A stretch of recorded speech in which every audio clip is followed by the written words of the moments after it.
You're listening to Voices of the 99%, Occupy DC's live talk radio show.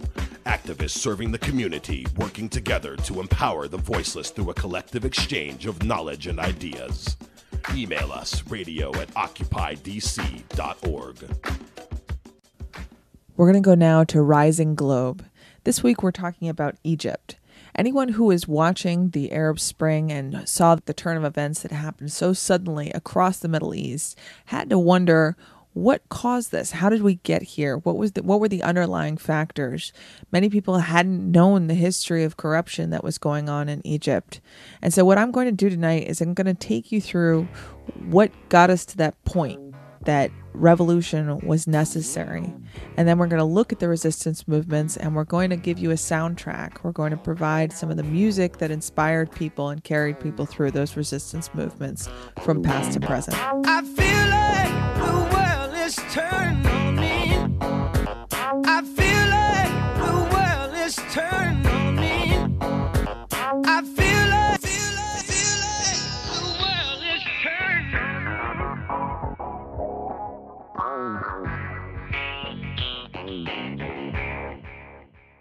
So we're going to set the scene for you in Egypt.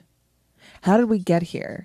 This is the question on many people's minds as we watch in fascination the events over those few months. Clearly, a revolution does not begin overnight on most occasions. There exist certain tensions, feelings, changing mindsets and inspirations that brew to the tips of our tongues and permeate throughout our communities. In order to understand the revolution of the last year, we have to provide a backdrop to what we were viewing.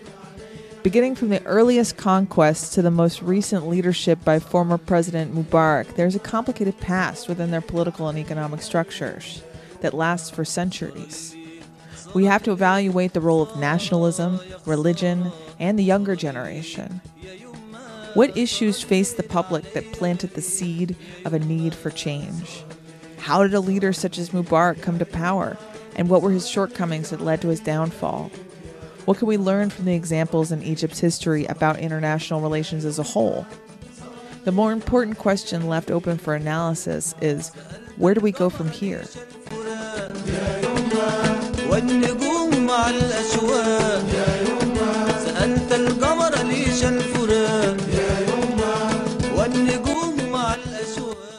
The history of Egypt is almost too overwhelming to absorb.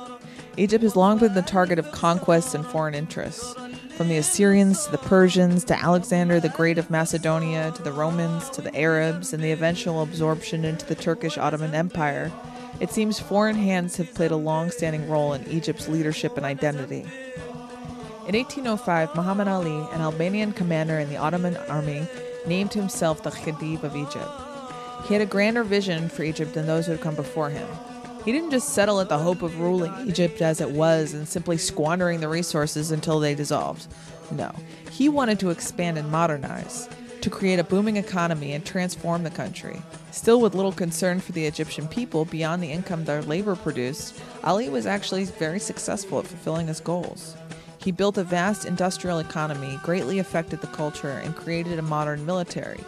He's considered the founder of modern Egypt for these efforts.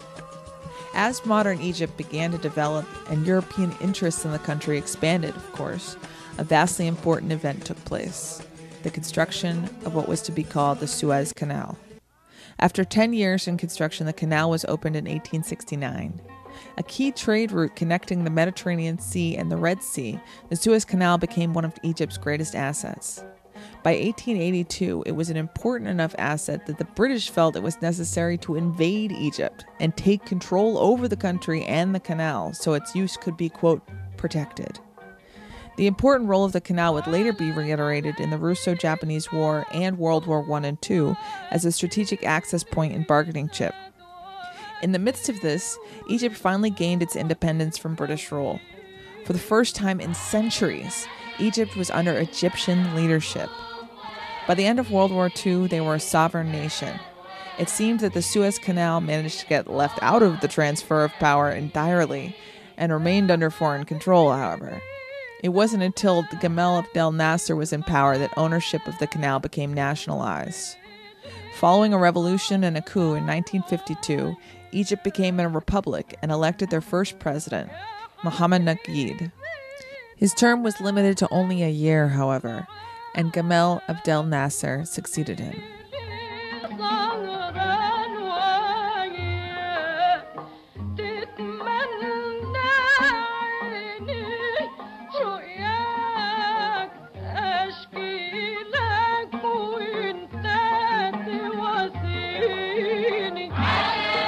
President Nasser took Egypt in a brand new direction. Clearly favored by most resources I found and still mentioned in modern Egyptian politics, his role was very valuable in shaping the position of current Egypt. Nasser helped Egypt to discover a new identity, an Arab identity. Challenging the Western dominance of the Middle East, Nasser promoted nationalism and unification of his people. The period during the 1950s, as Egypt began to once again find its footing and place in the world, was a time of prosperity and at least external glamour. The ideas of liberalism were spreading, and an emerging culture was narrated by Egyptian cinema and music. For the first time in a long while, Egyptians were proud of Egypt and its leader. As Tariq Osman put in his book, Egypt on the Brink, quote, "At that moment, and at the high point of his rule, Gamal Abdel Nasser was, to the vast majority of Egyptians, a classic example of Thomas Carlyle's hero, the man with savage sincerity, who comes into historical being to lead his people. Entering as one of the leaders of a coup d'etat, with brand new ideas of value in the interests of the people, and many successes accomplished, could have earned Nasser the legacy of a hero. However, suffering humiliating defeat in the Six-Day War against Israel led to his eventual downfall in the public eye. So went the Arab nationalist and liberalism project, providing perfect timing for an Islamism to resurface. After his passing in 1970, Nasser was succeeded by Anwar Sadat, who had a very different view in mind for the future of Egypt.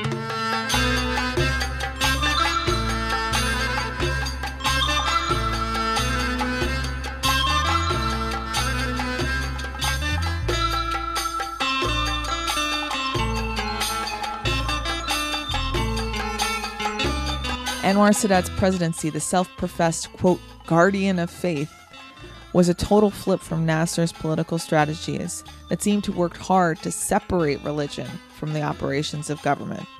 President Sadat was also opposed to the nationalizing of industry and promoted private ownership, al-Infatah.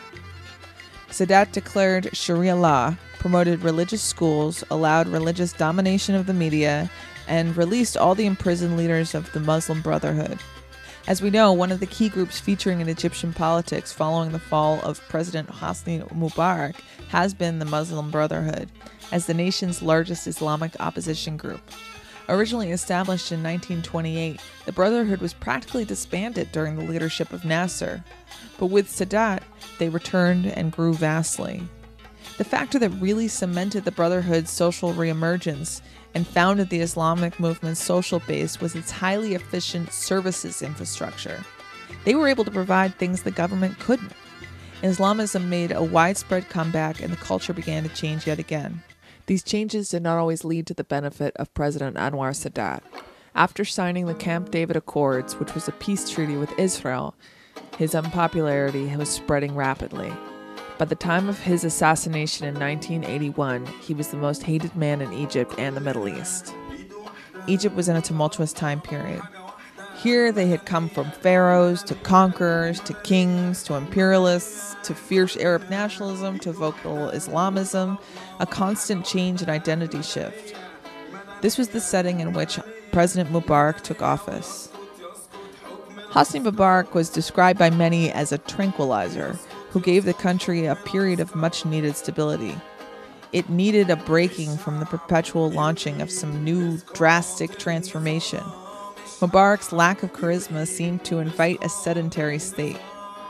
As Tariq Osman put it, quote, "The man possesses neither Nasser's grandeur nor Sadat's appeal." He inherited a lot of struggles from his predecessors, but the main issues of focus seemed to be the economy.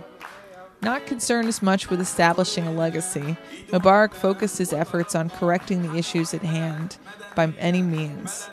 Mubarak eventually accepted foreign aid to help the failing economic situation. His ties to Western powers and dependency on their financial assistance became a defining quality of his leadership. Most noted were his ties to the United States as a strong international ally. The discussion of his corrupt methods is of more recent debate among those chronicling his time in office. Often mentioned is Mubarak's disconnection from his people. The overwhelming population of youth under 35 that make up more than 75% of the population, described by some as difficult to contain, were more often dealt with by confrontation and coercion under Mubarak. This was not a group that still connected to their president. It was clear that Mubarak had sealed all of the exits, though. After 30 years as leader, Mubarak's influence was widespread and his power was absolute. So what would happen post-Mubarak?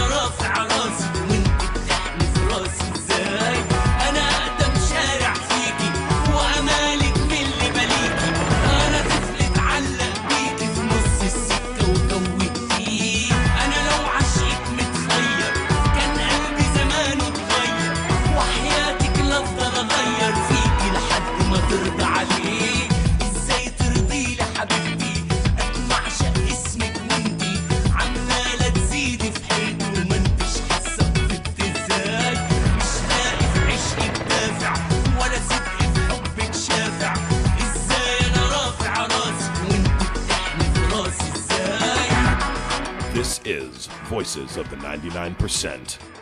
Follow us on Twitter at Occupy DC Live. I'm Mariah Blank, and you're listening to Rising Globe as we talk about the revolution in Egypt.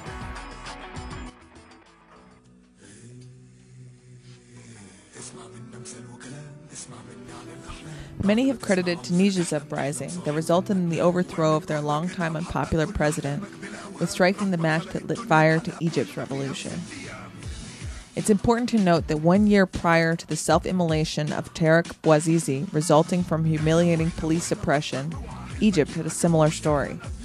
A man named Khaled Said attempted to uncover corrupt activities among the Egyptian police by filming them and posting the videos to the internet. Consequently, the police found out his identity and beat him to death in broad daylight on the streets of Alexandria in front of many witnesses. Following his murder, the attempt to seek justice for him was met by repeated threats to any potential witnesses. By the time of Bouazizi's death, Said's case had been put off multiple times for a year.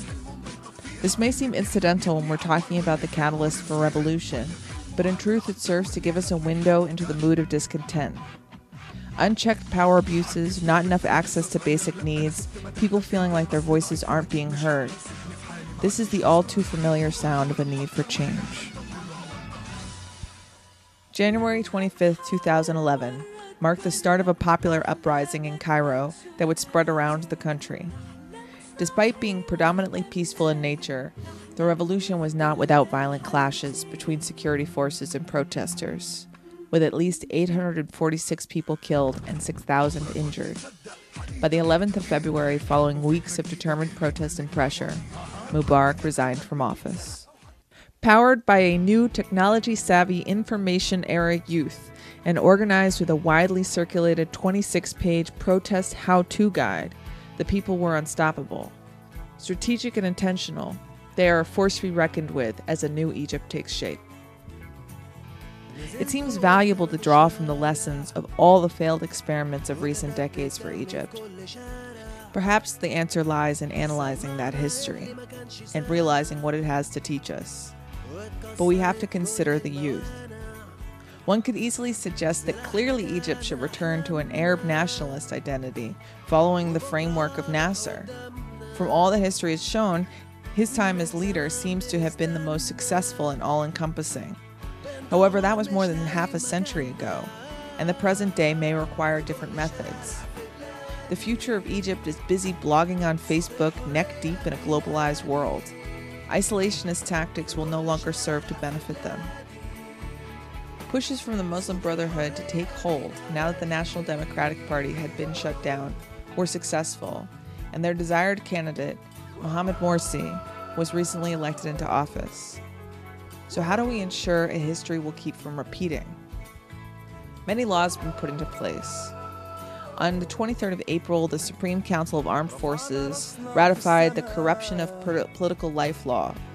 This is to try and stipulate that anybody basically that was involved with Mubarak's government during the 10 years prior to his resignation would be ineligible to run for office for the next 10 years. Once Morsi was elected, he also pushed to try and get new elections for members of parliament. An attempt to clean out the previous government has been difficult, but slowly but surely they seem to be making headway and getting a cabinet that's more likely to serve the people in place. I wouldn't suggest that everything's going to be better now that Morsi has taken office. I think it's too early to tell. I know that he's already been challenged, that obstacles have already come into play that have made it very difficult for any leader to take up the role after this revolution. And yet he seems to be holding his ground so far and handling everything effectively. But we'll have yet to see how people feel by the time of the anniversary this upcoming January 25th and see if they're in a place where they feel like they got what they wanted from the revolution that happened in 2011. So that's going to close out this segment this week talking about the Egyptian Revolution. I hope you enjoyed the show. مصر قالت صوت ولادي كلمة الحق في بلادي هم دول سر التحدي هم دول زهرة جهادي هم دول هم الشباب مصر قالت الكرامة عزة النفس بشهامة هم دول أكبر علامة كل حي وله قيامة زي ما قال الكتاب مصر قالت انحيازي عمره ما كان لانتهازي مستحيل هقبل تعازي في الشهيد رغم اعتزازي إلا من بعد الحساب مصر قالت الحقيقة في العزيمة والإرادة هم دول سر الريادة والعمل أفضل عبادة تستحق 100 ثواب تستحق 100 ثواب The common between us and you that we are challenging the impossible, seeming it is impossible to challenge the well-set American system. But actually you're doing so. At some moment we were believed that we are incapable to do this, to challenge the well-set regime, but we succeeded actually to change this. And again, we thought that the people will not join us, and the people joined us. The same will happen with you, and the people will win at the end of the day. This has been another broadcast of Voices of the 99%.